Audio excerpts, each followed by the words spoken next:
โอเคสบายดีเนาะมื้อนี้จะมาบอกวิธีการลบหมู่ใน Facebook เนาะจำนวนหลายๆคนซึ่งว่า Account นั้นหรือว่าบัญชีนั้นเป็นบัญชีที่บ่มีคนใส่แล้วแต่ว่ามันยังเป็นหมู่นำ Facebook ของเราอยู่โดยการนำใส่เนาะ Google Chrome อีกเนาะจะมาที่ Google Chromeหลังจากนั้นก็ค้นหาเนาะค้นหาคำว่า to kit for FB เนาะค้นหาไปมันก็จะขึ้นมานี่เนาะค้นหาแล้วก็จะเห็นนี่เนาะ to kit for FB Google Chrome เข้าไป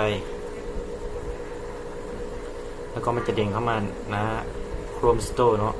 แล้วก็จะเห็น TFF เนาะ Toolkit for FB แล้วก็มาคลิกใส่เพิ่มใน Chrome เพิ่มส่วนขยายแล้วก็โหลดหามัน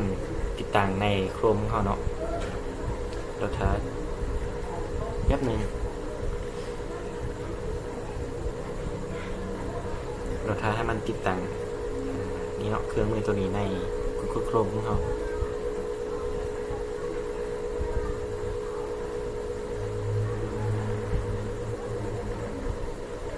โอเคเนาะหลังจากที่มันติดตั้งแล้วล่ะมันก็จะขึ้นมาอันนี้เนาะเพิ่ม Toolkit for FB ลงใน Chrome แล้วมันก็จะมีอันนี้ขึ้นมานี่เนาะตัวนี้เนาะ TFF นี่มาหลังจากนั้นเราก็มาเข้า Facebook ของเขา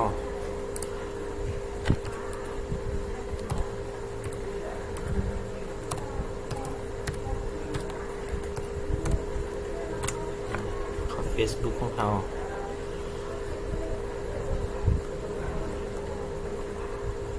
แล้วก็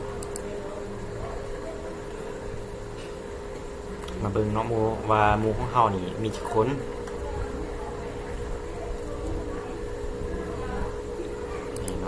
เบิ่งหมู่ของเขาว่ามีกี่คนนี่เนาะหมู่ของเขามีอยู่ 4,917 เนาะตอนนี้หลังจากนั้นก็เข้ามานี่เนาะแท็บส่วนขยายนี่เนาะคือตัว TFF นี่เนาะสีฟ้าอยู่ทางเหลืองขั้วมือนี้คลิกเข้าไปบาทนึงจะขึ้นหน้านี้มาแล้วเขาก็หลังจากนั้นก็เลื่อนมาสอบหน้าคำว่านี่เนาะ unfriend or friends with a deactivated of profile เนาะprofile เนาะหลังจากนั้นก็คลิกใส่ตัว start to เนาะแล้วก็รอท้ามันประมวลผลว่าหมู่เนาะ This is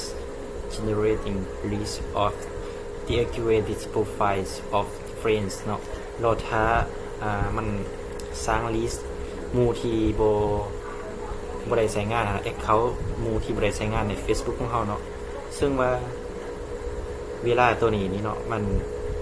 สายว่าไวเนาะมันขึ้นกับว่าในเฟซของเราหันมันมีหมู่หลายน้อยปานใดซึ่งว่าหมู่เนาะประมาณ 4,000 ป้ายนี่ก็น่าจะใช้เวลาดนถึง10 นาทีเนาะถ้าว่าหมู่น้อยลงมากก็มันก็จะใช้เวลาน้อยเนาะครับส่วนนั้นก็จะเฮ็ดแนวอื่นค่ะเนาะจังได๋ก็จึงกลับมาเบิ่ง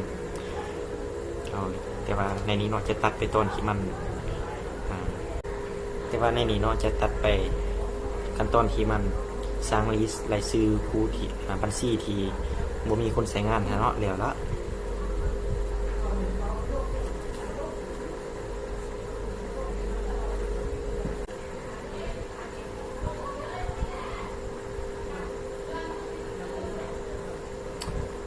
โอเคเนาะหลังจากที่มันสร้างลิสต์เนาะบัญชีที่บ่มีคนใช้งานเนาะขึ้นมาเนาะ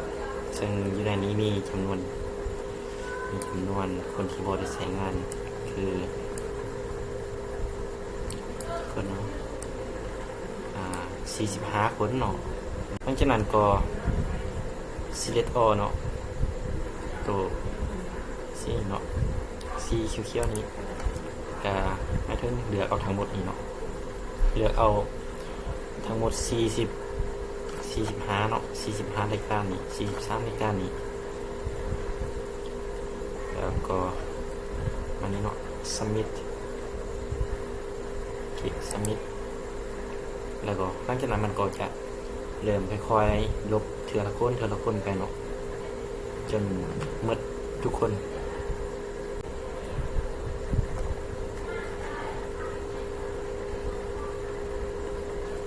โอเคเนาะหลังจากที่มัน unfriend หมดทุกคนแล้วเนาะแล้วเขาก็กลับมาที่ Facebook ของเขาเนาะมาเบิ่งว่าหมู่ของเขานี่ยังเหลือจักคนเนาะ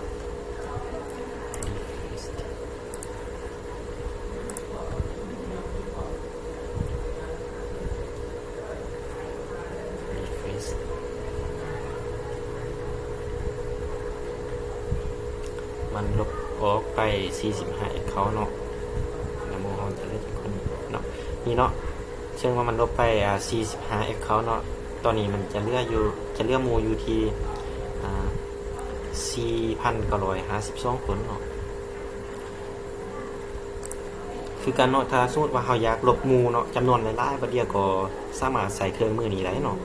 โดยการที่เขามาที่ TFF นี่เนาะคือเก่าหลังจากนั้นก็มานี่เนาะเป็นคำสั่งต่างๆที่เขาสามารถใส่ได้มาเลือกเอาตัวเครื่องมือเนาะที่มีคำว่านี่เนาะถ้าหากสมมติเราอยากจะ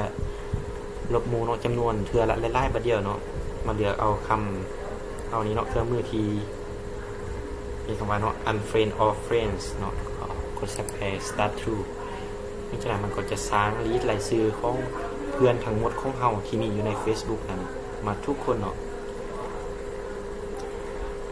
ครับแป๊บนึง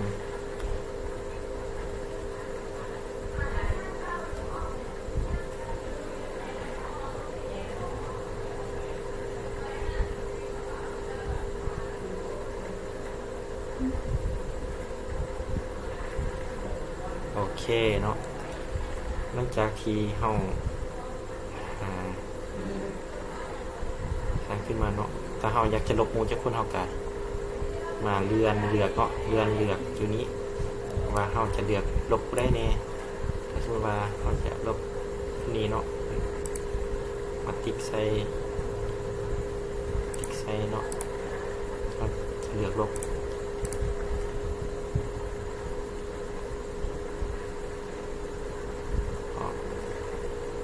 หลังจากนั้นก็มาเราเลือกแล้วเนาะเราเลือกจำนวนครบแล้วก็มากดนี้เนาะ submit คือเก่าแล้วมันก็จะไล่ลบให้เราแล้วมันกลับมา Facebook คือเก่าถ้ามีคำถามเนี้ยก็สามารถคอมเมนต์ได้เนาะหรือว่าอยากให้เห็นคลิปเกี่ยวกับนี้ก็คอมเมนต์ได้เนาะก็ขอบใจ